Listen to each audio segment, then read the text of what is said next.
Bismillahirrahmanirrahim. Baiklah, saya coba menjawab pertanyaan ini. Ketika habis ceramah di majelis taklim, datang salah seorang ibu-ibu. Ustadz, mohon maaf Ustadz, saya mau konsultasi sedikit atau mau bertanya tentang masalah hukum. Bisa Bu, saya bilang. Saya mau bertanya Ustadz, sifatnya pribadi, nggak sanggup saya tanyakan di depan umum atau di depan ibu-ibu yang lain. Apa itu pertanyaannya, Bu? Ibu ini mengatakan, bagaimana hukumnya Ustadz kita melayani suami untuk berhubungan badan ketika kita sedang haid? Saya jawab, ini kan sudah ittifaq ulama nih Bu, bahwa berhubungan badan suami istri itu tak boleh ketika haid. Untuk beribadah saja, Ibu tak boleh. Mayoritas ulama sesuai dengan petunjuk Al-Quran dan hadis Nabi tidak boleh menggauli istri atau berhubungan badan ketika kita haid. Ibu ini menyampaikan permasalahannya begini Ustaz. Kan tidak semua orang perempuan ini mendapat suami yang paham mengerti tentang persoalan fikih, dan tidak semua orang laki-laki yang bisa memahami kondisi istrinya. Jadi barangkali dari 1.000 orang perempuan, saya mungkin barangkali mengalami kondisi seperti ini. Apa masalahnya Bu? Saya tanya begitu kan. Jadi kata ibu ini, saya mendapatkan suami seorang sopir atau bekerja sebagai sopir mobil, driver. Sampai ke Jawa, kadang-kadang seminggu, bahkan sampai 10 hari, 2 minggu tak pulang-pulang. Ketika dia pulang, kebetulan saya sedang haid atau datang bulan. Kemudian dia minta hubungan badan. Tentu ini kan tak boleh Ustadz. Saya sampaikan kepada beliau bahwa saya dalam kondisi datang bulan dan secara agama tidak boleh berhubungan badan. Tidak boleh berhubungan badan. Emang dia tidak membantah. Dia keluar rumah, saya nggak tahu entah kemana perginya. Ternyata Pak Ustadz, dia pergi ke hotel Open BO, memesan seorang perempuan yang profesinya penjajah seks komersial. Katakanlah begitu istilah orang sekarang. Saya dapat informasi dari kawan suami. Orang ini sangat dekat dengan saya. Maka dia ceritakanlah hal ini, bahwa dia pergi ke hotel, memesan seorang perempuan. Kemudian kawan ini memberikan nasihat, kenapa kok sampai kamu berani seperti itu? Dia bilang, saya sedang butuh kebutuhan biologis saya, tetapi istri sedang haid. Pengakuan dari suami kepada teman ini bukan 1 kali 2 kali, sudah berkali-kali dia lakukan tanpa sepengetahuan saya. Memang ketika dia pulang itu tidak seluruhnya identik dengan kondisi saya datang bulan atau dalam keadaan haid. Kadang-kadang memang ada juga kami berhubungan suami istri karena memang kondisinya ketika itu tidak dalam keadaan haid. Tetapi ternyata suami ini melakukan sesuatu di luar dugaan saya. Jadi saya coba bertanya kepada ibu ini, apakah tidak ada upaya lain dari ibu agar suami ini tidak keluar rumah?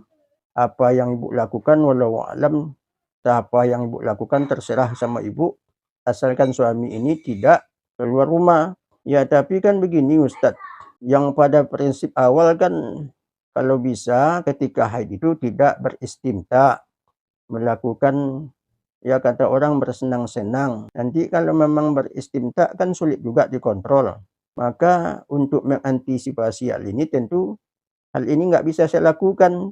Apapun yang berhubungan atau yang memicu berhubungan badan itu saya hindarkan.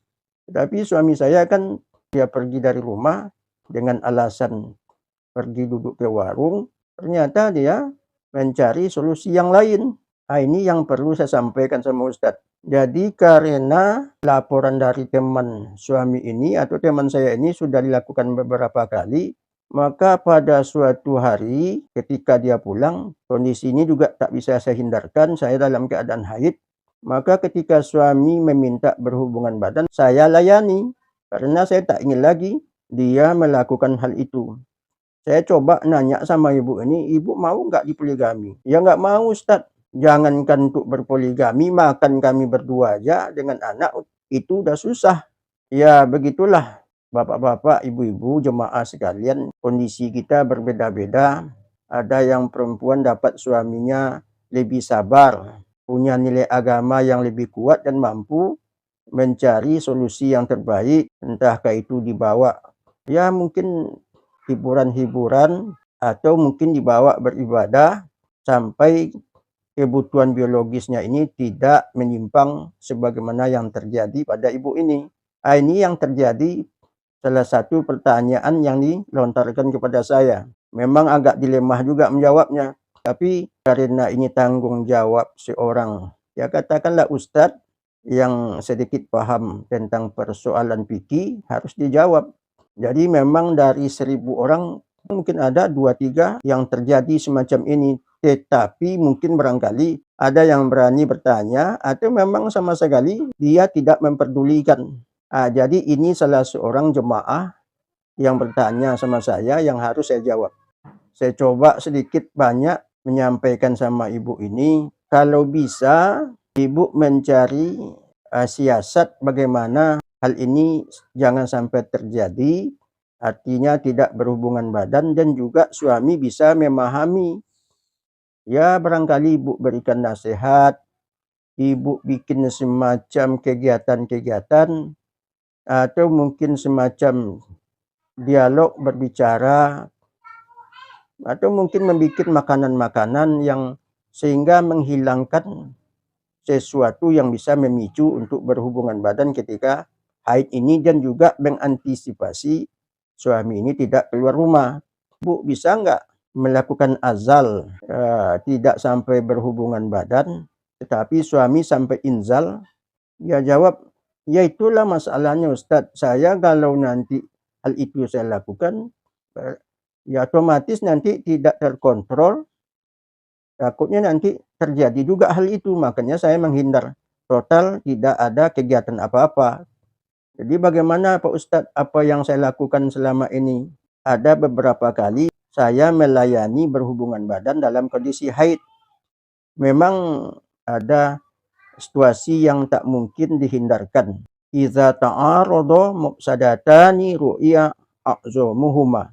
Apabila kita berada satu dilema, dua hal yang tak mungkin dihindarkan salah satunya, mana yang lebih besar resikonya, itu yang kita hindarkan. Salah seorang ibu yang hamil dibawa ke dokter, ketika akan melahirkan ternyata ada kendala, kemudian dokter memberikan arahan, ini harus dioperasi. Tetapi kalau dioperasi anaknya yang meninggal, tak mungkin diselamatkan. Katakanlah begitu, kalau tidak dioperasi, maka ibunya atau orang tuanya yang berisiko meninggal. Maka dalam kondisi ini, di dalam kajian-kajian fikih, itu kita boleh mengambil sikap melindungi mana bahaya yang paling tinggi resikonya. Lebih baik dioperasi, biarlah anak meninggal dengan tanda kutip untuk menyelamatkan ibunya, ketimbang ibunya meninggal, itu lebih banyak resikonya dalam rumah tangga. Ya ini secara fikih. Apabila kita berada di sebuah dilema, salah satu harus dilalui, maka risiko yang paling berat itulah yang harus kita hindarkan. Itulah yang ibu lakukan, daripada nanti suami ke hotel. Pertama risikonya adalah ketagihan, kedua masalah uang, kemudian yang ketiga terjangkit HIV/AIDS atau mungkin penyakit-penyakit yang lain. Belum lagi dalam masalah hukum, jangan-jangan nanti yang melayani beliau di hotel itu istri dari orang lain. Maka dituntut secara hukum. Kalau suami saja yang tersangkut masalah hukum, oke lah. Tetapi kalau ibu juga dituntut, ya bisa saja indikasi hukum itu dicari-cari, ibu kena juga kan. Kesimpulannya, apa yang ibu lakukan itu saya hanya bisa menyampaikan, semoga Allah mengampuni apa yang ibu lakukan. Dilema yang sulit dilalui salah satu dari dua ini. Jadi barangkali secara fikih itu yang mampu saya sampaikan. Tetapi nasihat saya, Ya kalau bisa disiasati, ya katakanlah umpama ketika suami akan berangkat, bisa nggak ibu memberikan semacam menu, arti kata, diajak berhubungan badan karena dia mau pergi lama, kemudian kalau ada hal-hal yang mungkin ibu seperti meminum obat-obat yang sifatnya alternatif, katakanlah jamu-jamuan, minum jamu, kemudian, mungkin saja, masa haidnya itu agak tertunda, tapi ini kan bukan otomatis harus dilakukan. Kalau ada upaya yang memungkinkan. Karena ini kan memang sifatnya solusi. Yang pasti berhubungan badan ketika haid tidak dibolehkan. Juga ibu perlu memberikan nasihat, kegiatan-kegiatan kepada suami, kemudian pemahaman agama lebih mendalam, dianjurkan dia tidak meninggalkan sholat, kemudian memakan makanan jangan mengkonsumsi yang bersifatnya membangkitkan syahwat, seperti terlalu banyak makan daging. Ya barangkali itu yang mampu saya sampaikan kepada ibu, semoga ibu bisa mengamalkannya.